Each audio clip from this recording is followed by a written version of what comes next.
In this video, I will show you the simple settings you need to enable right now to stop unwanted participants or unwanted guests from joining your Zoom meeting.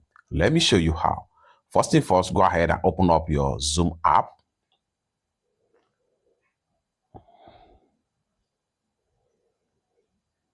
And the next thing you want to do is to go ahead and click on these three dots from the top.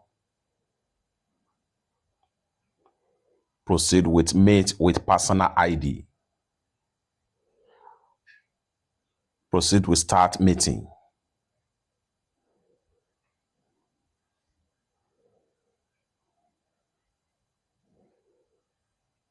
Go ahead and click on Start.